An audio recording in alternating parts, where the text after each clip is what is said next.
La pregunta que está allí, que estamos buscando responder en el nombre del Señor con la palabra de Dios, yo creo que no es una pregunta que solamente Rick Warren nos motiva a hacer. No es una pregunta que la estamos haciendo en estos momentos. Yo creo que es una pregunta que todo ser humano en algún momento se ha hecho. ¿O no se ha hecho esa pregunta usted? ¿Quién soy yo y para qué estoy aquí en la tierra? ¿Cuál es mi fin? ¿Cuál es mi misión en la tierra? Y es lo que el Señor está tratando de que nos respondamos. Cuando nosotros entendemos para qué estamos en la tierra, vamos a ser más asertivos, vamos a ser mucho más claros, vamos a vivir de una manera mucho más productiva, tanto para otros como para nosotros mismos. ¿Para qué estamos aquí en la tierra? Y parte de una de lo que hemos estado leyendo en estos días, quiero leérselos a ustedes porque me encantó. Me pareció algo muy tierno y muy lindo y muy cierto. El primer propósito por el que estamos nosotros aquí en la tierra es para agradar a Dios. ¿Cuál es ese propósito? Agradar a Dios. Y mire lo que dice aquí, dice en el momento, y piénselo, esto lo está diciendo para usted, para cada uno de ustedes y para mí. En el momento en que llegaste al mundo, Dios estaba allí como un testigo oculto, sonriendo porque naciste. Quería que vivieras y tu llegada a este mundo lo llenó de gozo. ¿Usted se imagina cómo sería el momento en que usted nació? Cuando nació nuestra nieta, que hace 8 días exactamente nació, el gozo de toda la familia fue grande. Sus padres estaban felices y ustedes la mayoría vieron el video cuando le entregaron la niña a mi hijo, que le decía gracias por esperarme, porque él había tenido que ir a Estados Unidos preciso en los días en que ya estaba la niña para nacer. Y él esperaba que ella naciera antes de irse, pero gracias a Dios él llegó y la niña lo esperó y él le decía gracias por esperarme porque yo quería estar allí cuando nacieras. Saben que muchas veces nosotros nos hemos sentido que nadie quería que naciéramos, o que tal vez solo mi mamá, pero el resto del mundo no. Tal vez muchos de nosotros sentimos o pensábamos, no sé, ni siquiera para qué estoy aquí. Pero el Señor dice, yo sonreí cuando llegaste. Yo estaba feliz cuando llegaste, y sigue ahí adelante diciendo el autor, Dios no necesitaba crearte, pero decidió hacerlo por su propio placer. Él quiso hacerte para su propio deleite. Nosotros existimos para la gloria, para el beneficio, para el propósito y para el deleite de Dios. Así que mire la persona que tiene al lado, dígale, usted deleita a Dios, usted es un gozo para Dios.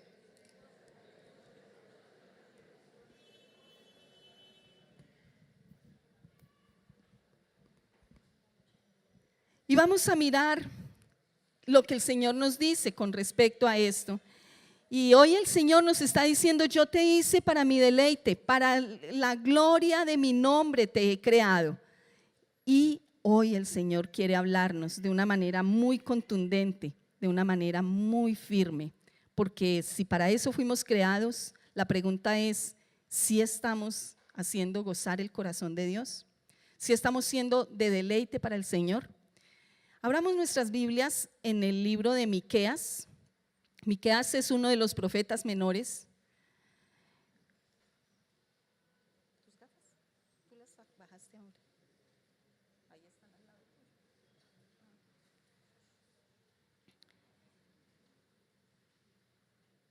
¿Lo encontramos?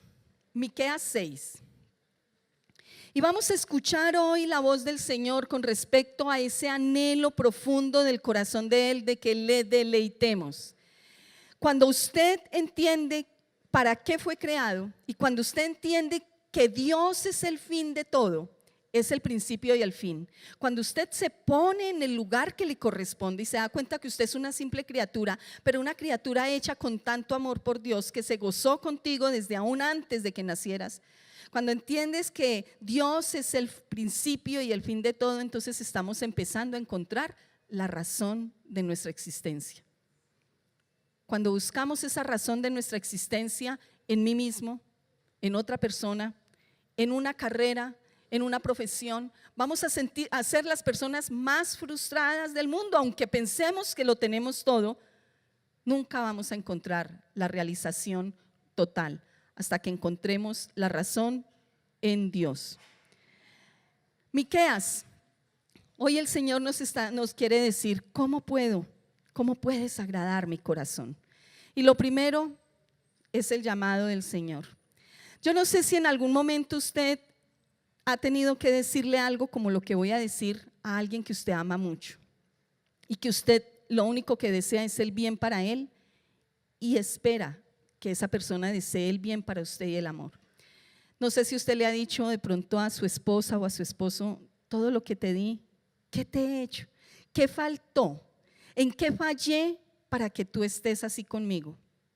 ¿En qué me equivoqué para que tú estés como estás? ¿Para que me abandonaras? ¿Para que me dejaras? ¿O para que me fueras infiel? ¿No siente que es un llamado de mucho dolor desde el corazón? Yo no sé si usted le ha dicho a algún hijo alguna vez, si yo te di todo, si yo me trasnoché por ti, si yo luchaba por ti para que fueras lo que eres ahora, ahora ¿por qué estás así conmigo? ¿Y por qué tu rebeldía y tu dureza de corazón? Y vamos a oír esas palabras del Señor para nosotros. Vamos a mirar Miqueas 6, versículo 3.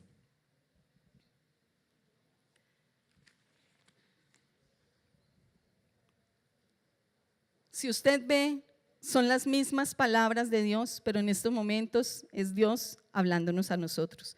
Pueblo mío, ¿qué te he hecho? ¿O en qué te he molestado? Responde contra mí, dime en estos momentos en qué te fallé, pueblo mío. Dime cómo te abandoné. Dime en qué momento te fallé y qué hice contra ti.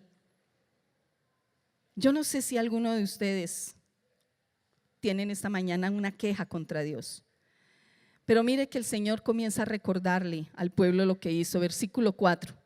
Porque yo te hice subir de la tierra de Egipto y de la casa de servidumbre te redimí. Y envié delante de ti a Moisés y a Aarón y a María. Y de ahí en adelante sigue contando y recordándoles todo lo que hizo. Él está llamando a nuestra memoria y quiere que la estimulemos en estos momentos. ¿Qué ha hecho Dios por usted? ¿Hay alguna razón para que usted esté adorándole y piense que sí merece su adoración? ¿Hay alguna razón para que usted diga, Señor, yo te agradezco a ti? Solo la razón más grande, y si solo fuera esa, la muerte de su Hijo en la cruz por nosotros, es la mejor razón para nosotros decir merece Dios nuestra adoración. La salud que le ha dado, los bienes que le ha dado, la familia que le ha dado, que le permita respirar, que le permita abrir sus ojos para un nuevo día.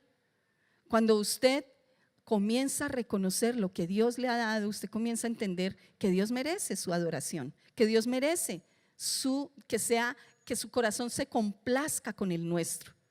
Pero el Señor está diciendo, ¿y en qué te he fallado? ¿Por qué te has alejado de mí? ¿Qué es lo que he hecho yo contra ti? Esa es la queja que el Señor tiene hoy. Y una queja que continúa, miremos en el versículo 11 y 12. Y ustedes por favor acompáñenme. Dice, ¿daré por inocente a quién? Al que tiene balanza falsa y bolsa de pesas engañosas. Sus ricos se colmaron de rapiña y sus moradores hablaron mentira. Y su lengua es engañosa en su boca. Algo hermoso de la palabra y que nos mueve y nos debe hacer confiar cada vez más en el Señor e ir cada vez más a la palabra es que la palabra es viva y eficaz. Estos libros fueron escritos hace miles de años y nosotros estamos ahora en el siglo XXI, en el 2018. ¿Usted cree que tiene algo de diferencia con lo que estamos viviendo ahora? Comience a comparar y sigamos mirando y usted me dice si hay algo de diferente o si será que estaba el Señor hablando de Colombia, de Estados Unidos, de Venezuela, de yo no sé cuántos otros países usted quiera poner acá. Miremos en el capítulo 7, versículo 2. Faltó el misericordioso de la tierra y ninguno hay recto entre los hombres. Todos acechan por sangre, cada cual arma red a su hermano. Para completar la maldad con sus manos, el príncipe demanda, y el juez juzga por recompensa, y el grande habla al antojo de su alma y lo confirman. ¿Usted cree que es parecido a la realidad? Hace un tiempo yo decía, y me asusta decirlo, pero es la realidad. Tristemente, muchos de los países del mundo están gobernados por unos locos. Y nosotros no estamos aquí para señalar y decir ese cómo lo hace, cómo lo haríamos nosotros. Nosotros estamos aquí para escuchar la voz para nosotros. Y antes de comenzar a mirar hacia afuera, necesitamos mirar para adentro. Versículo 4, el mejor de ellos es como espino, el más recto como zarzal. Y el Señor dice, el día de tu castigo viene. Y no queremos hablar de castigo, no nos gusta hablar de los reclamos del Señor. No nos gusta que nos hable duro el Señor. Y muchas veces podemos nosotros decir, pero no somos nosotros, a nosotros no nos está diciendo, eso tal vez le está diciendo a los que están allá afuera que no están creyendo en Él. Yo vengo a la iglesia, yo me comporto como Dios quiere, yo canto, yo levanto las manos, yo hago muchas cosas para Dios. Pero el Señor sigue haciendo un reclamo y ese reclamo es para usted y para mí. En estos momentos no es un reclamo para los de afuera, ese reclamo es para su pueblo. Y miremos, voy a invitarlos a que no dejen perder Miqueas y que den la vuelta a sus hojas un poquito atrás y busquemos Amós 5, otro profeta menor. No pierda Miqueas, vamos a estar mirando entre Amós y Miqueas algunos textos y algunas palabras que el Señor tiene para nosotros hoy.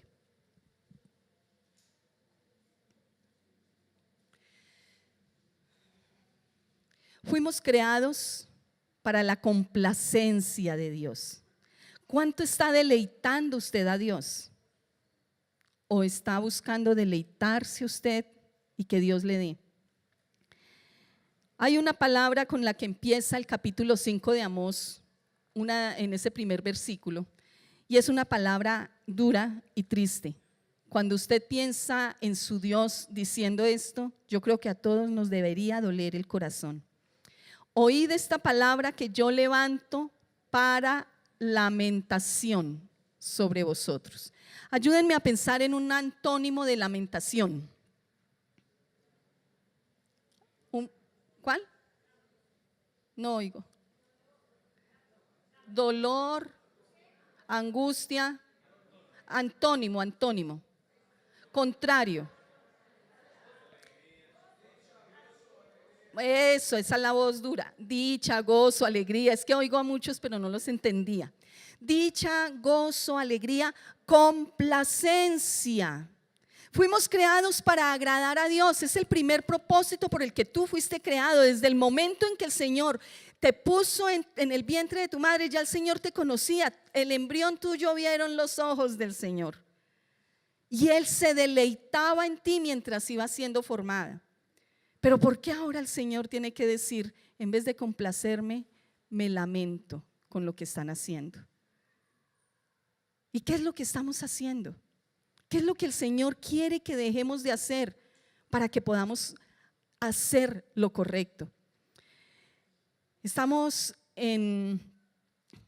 orando por una niña que amamos mucho como maestros de escuela dominical, como pastores, Isabelita Tobón. Como iglesia la hemos estado orando. La niña tiene 6 añitos, una niña que ha vivido una vida que de pronto muchos de ustedes no han vivido, una vida muy triste, podemos decir, tiene un pasado y un después de 7 añitos o de 6 añitos. Y una vida que es un ejemplo total de la redención del Señor. Después de que el Señor la trajo a ese hogar en donde está, que la aman tanto, ahora la niña está luchando con una enfermedad que le ha llenado su cuerpito como de tumultos que nadie sabe exactamente qué es. Es triste porque los médicos, en medio de todos los exámenes que le han dado, no han podido acertar con el diagnóstico. Y una de las angustias más grandes de los padres, ¿cuál es? ¿Qué es lo que mi niña tiene para poder empezar a hacer lo que se debe hacer? ¿O no es así? El diagnóstico para ellos ahora es vital y debe ser así, contundente. Y debemos seguir orando por nuestra niña Isabelita Tobón para que el Señor permita que su vida sea restaurada y su salud sea restaurada. Hoy el Señor nos da un diagnóstico contundente.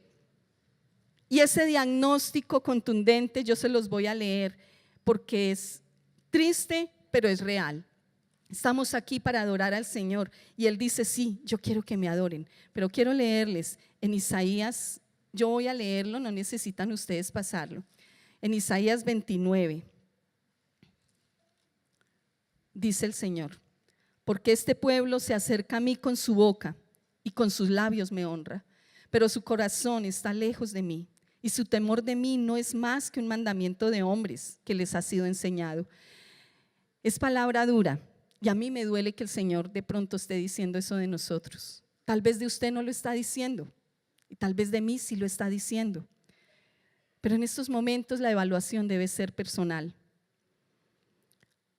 Una pareja de pastores iba por una carretera muy hermosa en Estados Unidos, una carretera turística, que todo mundo cuando pasa por ella dice esto es lo más hermoso, es hermoso este paisaje y esta carretera. Como pastores iban deleitándose y adorando al Señor por esa carretera, pero comenzaron y decidieron abrir las ventanas del carro para disfrutar el paisaje y la brisa de la carretera. Pero al abrir las ventanas comenzaron a sentir un olor horrible, nauseabundo, un olor fétido.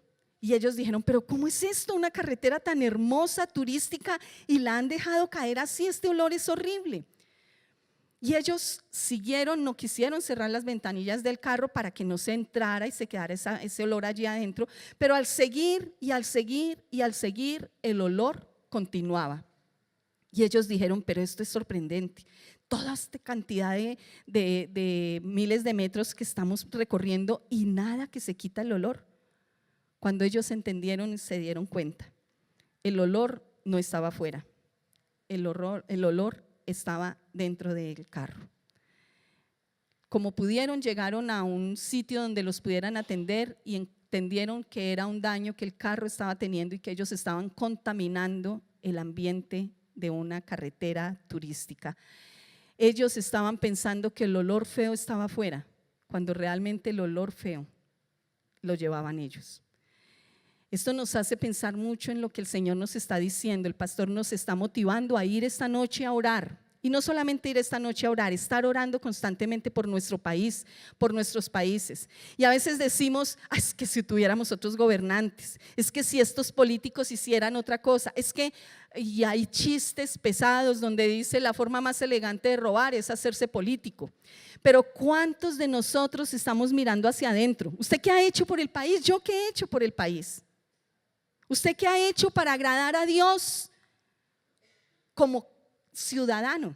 Ese es el reclamo que el Señor nos está haciendo. Si usted quiere, mire ahí en Amós, abra otra vez Amós y mire lo que el Señor nos está diciendo. Versículo 10 del capítulo 5 de Amós. Ellos aborrecieron al reprensor en la puerta de la ciudad y al que hablaba lo recto lo abominaron.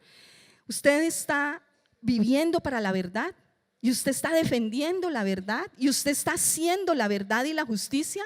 Dice, por tanto, sigamos al versículo, al versículo 11. Por tanto, puesto que vejáis al pobre y recibís de él carga de trigo, edificasteis casas de piedra labrada, mas no las habitaréis. Plantasteis hermosas viñas, mas no beberéis el vino de ellas, porque yo sé de vuestras muchas rebeliones y de vuestros grandes pecados. Sé que afligéis al justo y recibís cohecho, y en los tribunales hacéis perder su causa a los pobres. Por tanto, el prudente en tal tiempo calla, porque el tiempo es malo. ¿Cuántos de nosotros hemos hecho cosas como esas? La pregunta es, ¿usted puede adorar al Señor aquí? Y tal vez usted sea un muy buen cristiano y gloria a Dios por eso. ¿Cómo está tratando su esposa? ¿Cómo está tratando su esposo? ¿Cómo está tratando sus hijos? ¿Cómo está trabajando y tratando a sus compañeros o compañeras, hombres? ¿Qué está mirando que no debe mirar? ¿Con quién está hablando que no debe hablar? ¿Qué está recibiendo que no debe recibir?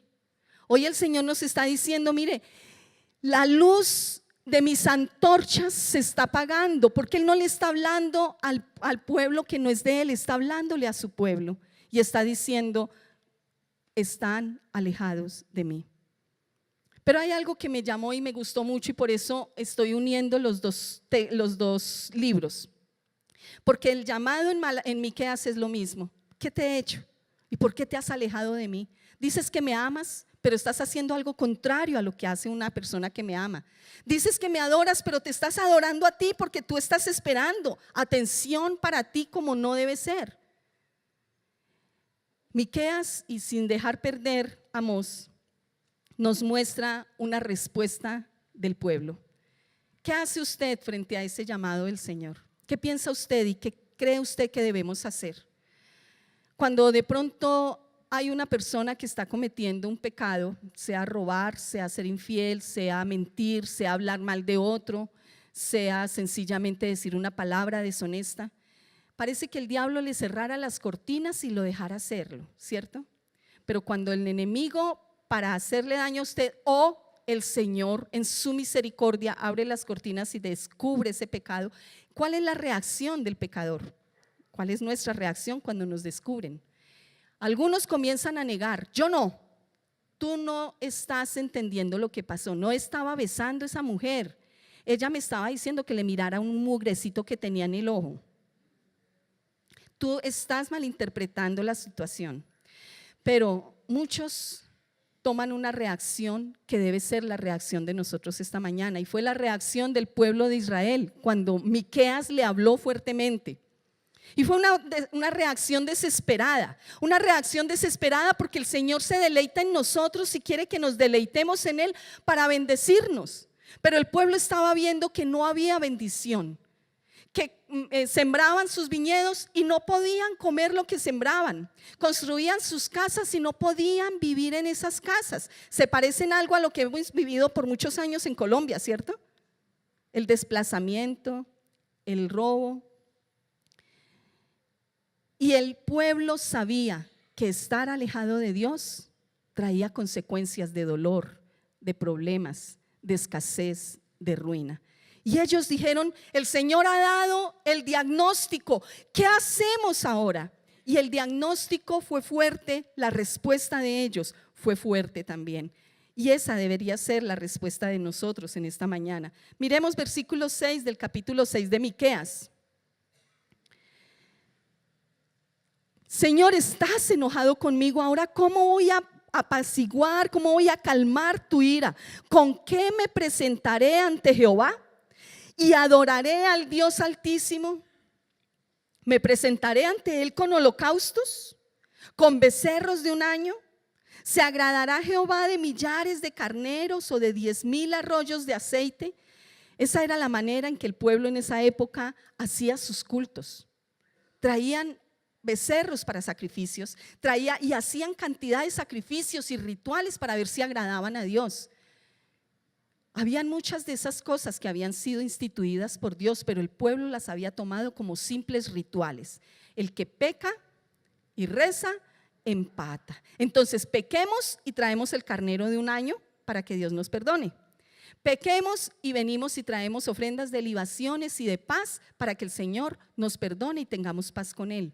Pero este pueblo no estaba hablando tanto de rituales, estaba hablando de un corazón desesperado. Señor, necesito que me digas ahora, ya después de saber que estoy alejado de ti, ¿cuál es el remedio? ¿Cuál es la solución? Y ese debe ser el llamado, el clamor de nosotros en esta mañana. Señor, ya entiendo que he dejado que el pecado se pose en mí. Entiendo que he dejado que las cosas que no te agradan estén en mí. Ahora, ¿qué debo hacer? ¿Cuál debe ser mi respuesta? Y lo tremendo es que en medio de su desespero, miren las preguntas que siguen ahí. ¿Cuál es la pregunta que sigue? Daré mi primogénito, ¿qué dice ahí? Y el fruto de mis entrañas por el pecado de mi alma. ¿Será que el Señor está pidiendo sacrificios de nosotros? Nunca, jamás el Señor pidió un sacrificio de un ser humano, y menos ahora. Y el pueblo parece que desesperado está diciendo: Señor, ¿qué hago entonces? Hasta mataría a mi primogénito con tal de que calmes tu ira y que me permitas agradarte, porque así entiendo que podré vivir en paz. Pero el Señor no está diciendo eso. Y la respuesta que da tanto en Amós como en Miqueas es: no me interesa todos esos sacrificios. En Amós, en Isaías, en Jeremías, en Miqueas, el Señor nos está diciendo, y después yo les voy a dar los textos. Usted puede decir, los puede mirar en la casa. El Señor está diciendo: mire, ni siquiera los cultos que ustedes hacen me están agradando. Así como está su corazón, no son para mí de beneplácito. Usted puede cantar y puede alabar y puede adorar. Usted puede servir en la iglesia. Usted puede hacer muchas cosas por mí, pero todo eso es como címbalo que retiñe. Es algo que me hace bulla en mis oídos. Es algo que huele mal a mi nariz. Usted puede seguir engañándose y diciendo: ya vine a la iglesia, le cumplí al Señor y ya le serví al Señor sentándome en la banca un domingo más. Pero el Señor está diciendo: no, no son ni los carneros, no son los sacrificios, no son los múltiples cantos, no es la cantidad de servicio que usted haga. Hay una sola cosa que yo estoy pidiendo de ti. Y vamos a mirar qué es lo que pide de nosotros. Sin perder Miqueas, vamos a Amós. Y ustedes me van a ayudar a mirar 4 versículos, qué es lo que el Señor nos está pidiendo. Amós, miremos el versículo 4, capítulo 5, versículo 4. ¿Qué dice ahí? Alguien que lo lea con voz fuerte y potente. Pero así dice Jehová a la casa de Israel: buscadme y viviréis. ¿Qué dice el versículo 6? ¿Qué dice el versículo 8? Y ahora leemos completo ese versículo que es largo. ¿Y qué dice el versículo 14? Buscad lo bueno. Muy bien, buscadme y viviréis. Estamos ahora frente a la presencia del Señor. Vino y nos dio un diagnóstico claro. Quiero que me adoren, pero en estos momentos su adoración no está siendo de agrado a mí, posiblemente. Espero que el Señor nos esté hablando a todos. Tal vez usted puede estar diciendo: pero yo estoy intentando hacerlo. Pero el Señor está diciendo: hay un solo remedio. ¿Y cuál es ese remedio? Buscadme y viviréis. Busquemos, dice el Señor, búsquenme a mí.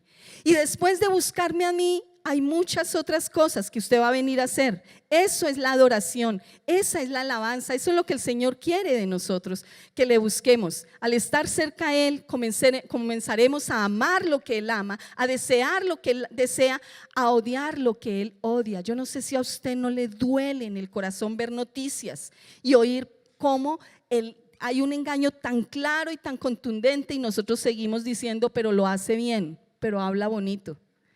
No sé si le duele ver cómo maltratan niños, maltratan mujeres, y nosotros estamos diciendo: ay, tremendo. Por eso yo no veo noticias, prefiero ignorarlo. ¿Qué está diciendo el Señor? Usted debe amar lo que yo amo y usted debe desechar, rechazar lo que yo rechazo. Mire lo que dice el versículo 14 de Amós 5. Buscad lo bueno y no lo malo, para que viváis. Porque así Jehová, Dios de los ejércitos, estará con ustedes, como decís: aborreced el mal y amad el bien, y estableced la justicia en juicio. Quizás Jehová, Dios de los ejércitos, tendrá piedad del remanente de José. Buscadme y viviréis. Haz justicia, atiende al pobre, ayuda al necesitado, ama lo que yo amo, desecha lo que yo desecho. Y en Miqueas, volvamos a Miqueas 6, el Señor dice contundentemente la solución. No quiero sacrificios, no quiero religiosos, no quiero personas que estén diciendo: ya fui a la iglesia, voy a cumplirle al Señor y voy a ver cómo le amo más y cómo le agrado más. Él quiere que le amemos más, de 3 maneras específicas. Versículo 8, capítulo 6 de Miqueas. Y lo cantamos ahora al empezar en la alabanza. Hombre, Él te ha declarado lo que es bueno y que pide Jehová de ti. ¿Qué dice? Solamente hacer justicia, amar misericordia y humillarte ante tu Dios. 3 cosas claras. ¿Cuáles? Hacer justicia, amar misericordia y humillarnos ante nuestro Dios. El primer propósito de nuestra vida debe ser agradar a Dios.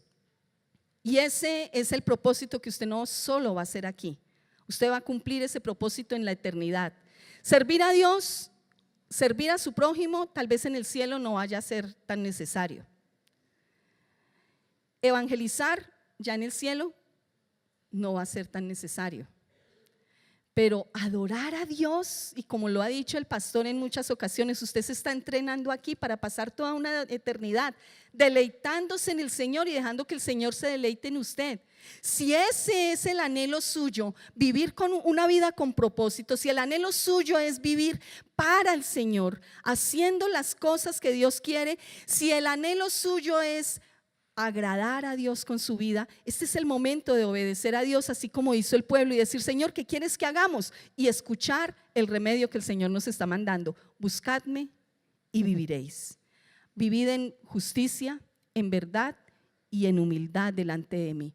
El corazón de la adoración, dice con un sinónimo, se puede decir con un sinónimo: rendirse. Cuando usted se rinde delante del Señor, usted está encontrando el verdadero sentido de la adoración. Humillarte delante de tu Dios, dice Miqueas. ¿Cómo nos rendimos delante del Señor? La palabra rendirse, sumisión, no es como muy agradable, ¿cierto?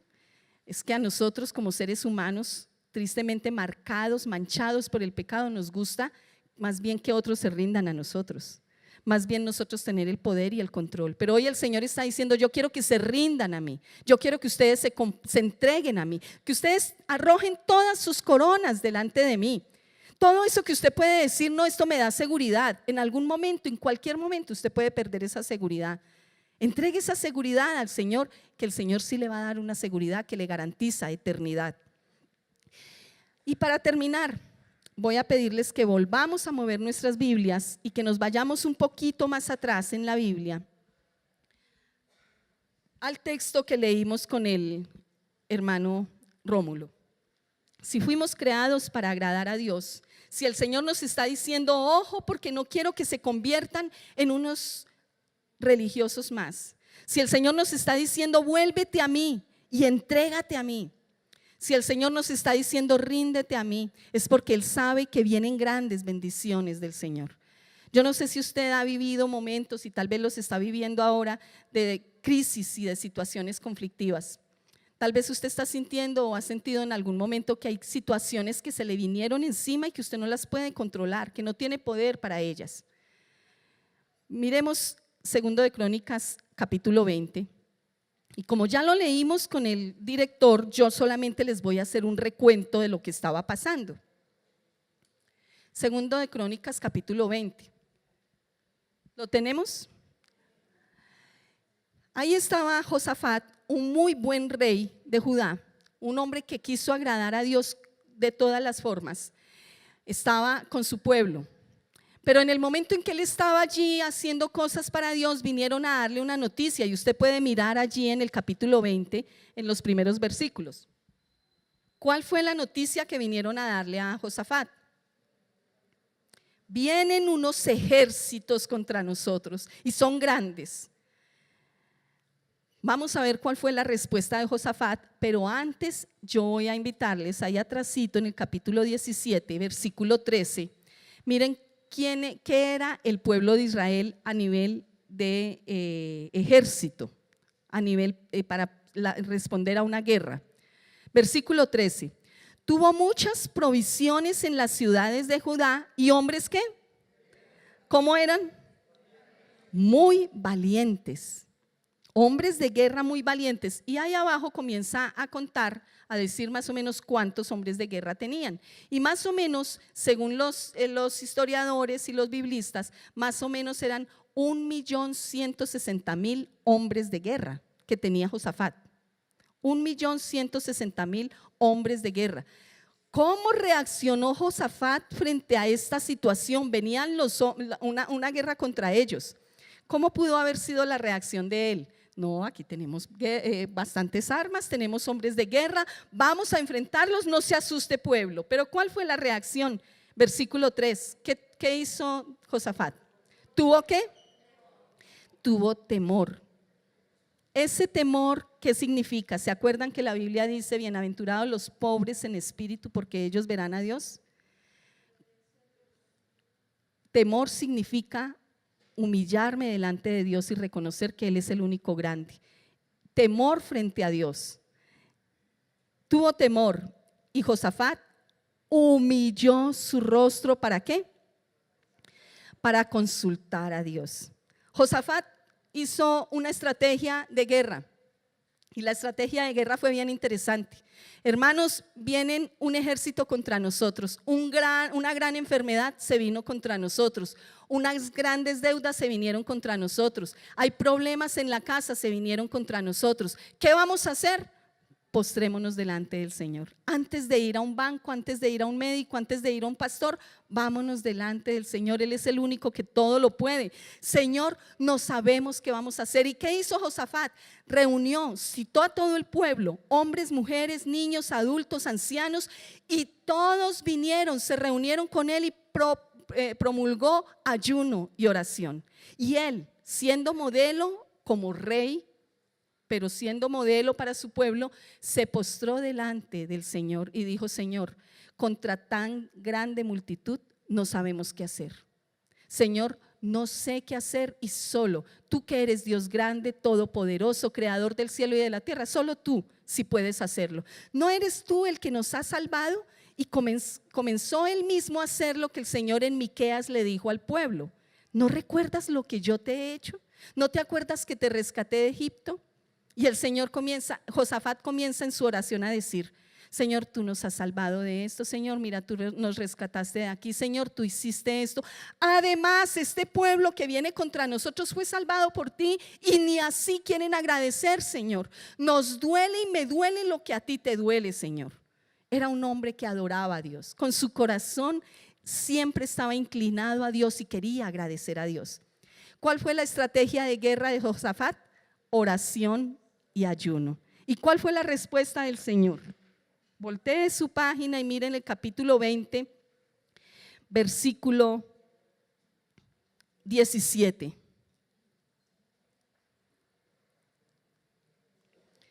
Y van a leerlo conmigo en voz alta. ¿Qué dice el Señor? ¿Cuál fue la respuesta que el Señor le está dando? Versículo 17. No habrá para qué peleéis vosotros en este caso. Paraos, estad quietos y ved la salvación de Jehová con vosotros. Oh Judá y Jerusalén, no temáis ni desmayéis, salid mañana contra ellos, porque Jehová estará con vosotros. Y más atrasito en el versículo, al final del versículo 15, nos dice una declaración hermosa. Dice: porque no es vuestra guerra, sino la de Dios. ¿Qué tal si lo dice para usted? Pues no es mi guerra, sino la de Dios. Dígalo nuevamente, repítalo y créalo. No es mi guerra, sino la de Dios. ¿Está viviendo alguna guerra ahora? El Señor está diciendo: adóreme. Está viviendo situaciones de necesidad, el Señor dice: adóreme. Está viviendo momentos de crisis, adóreme. Está viviendo momentos de triunfo y de victoria, adóreme, dice el Señor, en todo momento. Y esta guerra que cada día tenemos que librar contra el enemigo, contra nuestras fuerzas, contra el mundo, el Señor está diciendo: no es tu guerra, sino la mía. Y seguimos con las estrategias de Josafat. Versículo 18. Entonces Josafat se inclinó rostro a tierra y todo el pueblo lo siguió, porque él era un gran modelo. Ustedes, como padres, como líderes de su hogar, están haciendo eso. Tenemos un problema, vamos a orar, y la familia lo sigue. se postraron delante de Jehová y adoraron a Jehová. Y se levantaron los levitas. ¿Quiénes eran los levitas en el pueblo de Israel? Los adoradores, los cantores, los que estaban encargados de guiar al pueblo para adorar con música y con diferentes formas al Señor. Se levantaron los levitas para alabar a Jehová, Dios de Israel, con fuerte y alta voz. Cuando se levantaron por la mañana, salieron al desierto de Tecoa. Y mientras ellos salían, Josafat, estando en pie, dijo: oiga, Judá y moradores de Jerusalén, crean en Jehová su Dios y estarán seguros. Crean a sus profetas y serán prosperados. Y se reunieron, y la última estrategia, ¿cuál fue? Teniendo 1.160.000 hombres de guerra, ¿cuál fue la estrategia? Puso a algunos cantores que alabasen a Jehová, vestidos de ornamentos sagrados, mientras salía la gente armada, y que dijesen: glorificad a Jehová, porque su misericordia es para siempre. ¿Cuál estrategia? Una estrategia de adoración. Usted se imagina que venga ahora alguien, un enemigo, a atacarlo a usted, y usted inmediatamente ponga aquí a uno de los muchachos de la alabanza y venga, párese aquí adelante, me va cubriendo mientras adoramos al Señor.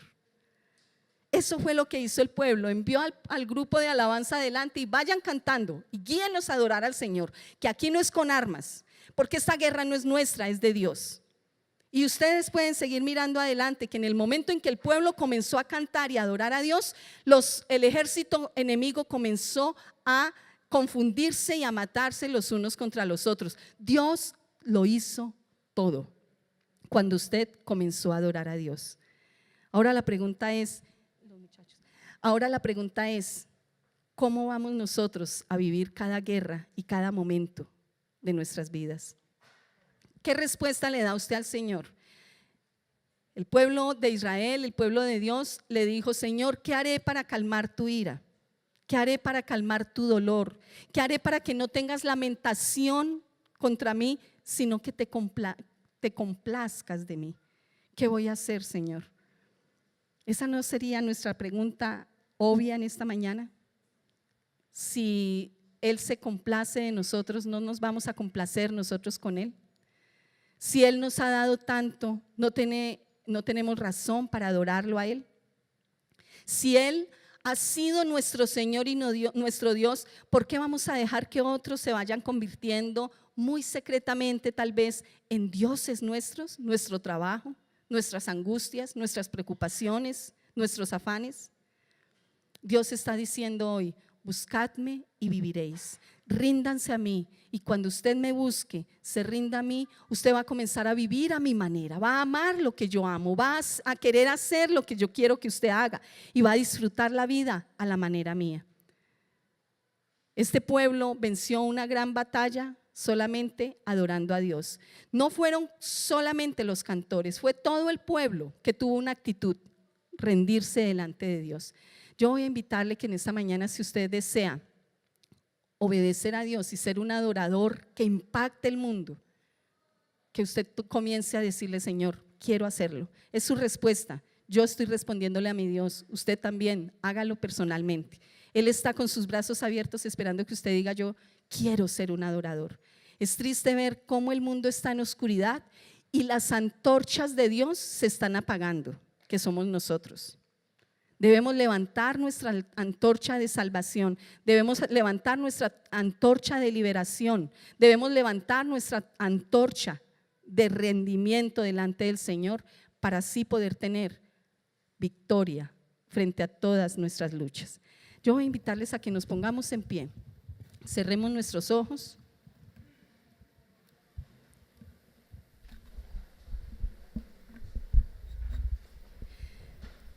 Señor, nos duele mucho, muchísimo ver cómo están, no solamente en nuestro país, sino muchos otros países. Nos duele ver cómo está la sociedad. Nos duele ver cómo están muchos jóvenes que se están alejando, y aún mujeres y hombres adultos que están haciendo las cosas que no te agradan, justificándolas. Nos duele más, Señor, no solamente ver cómo jóvenes en la calle se pierden, cómo líderes del mundo están haciéndolo incorrecto, en lo corrupto. Nos duele, Señor, como líderes cristianos se están dejando vencer por la tentación y siguen justificando sus tentaciones.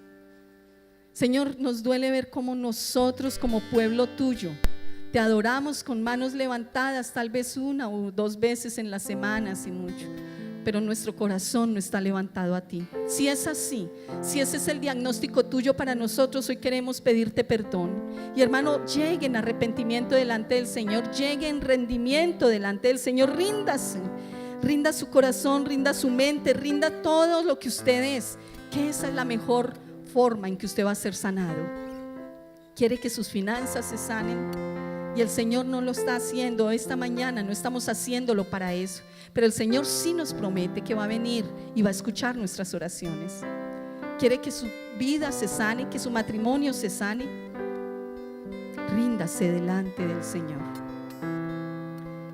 Y Él quiere que nuestras batallas diarias, continuas, sean vencidas en su nombre. Hoy nos rendimos delante de ti, Señor, y te pedimos perdón. Queremos de verdad ser adoradores en espíritu y en verdad. Queremos adorarte y complacer tu corazón. Queremos que no sean las lamentaciones tuyas que se oigan, sino tu gozo por lo que hacemos, que tú te sonrías con cada cosa que hacemos, que tú puedas ser nuestro mejor amigo, que tú seas, Señor, la razón de ser de nuestras vidas, porque solo así podremos vencer. Gracias, Señor, por tu amor. Y clamo, Señor, que nos hagas más que vencedores, Señor, que nos hagas adoradores en espíritu y en verdad, que nos permitas ir a la batalla en adoración cada día, en exaltación de tu nombre. Y mi hermano, si ese es su deseo, hoy vamos a cantar este coro diciéndole: Señor, aunque venga un ejército contra nosotros, aunque se levanten contra nosotros guerra, vamos a estar confiados porque tú eres nuestro Señor. Te vamos a adorar a ti, solo a ti, Señor. Nuestro corazón, nuestra vida va a ser agradable a ti cada momento.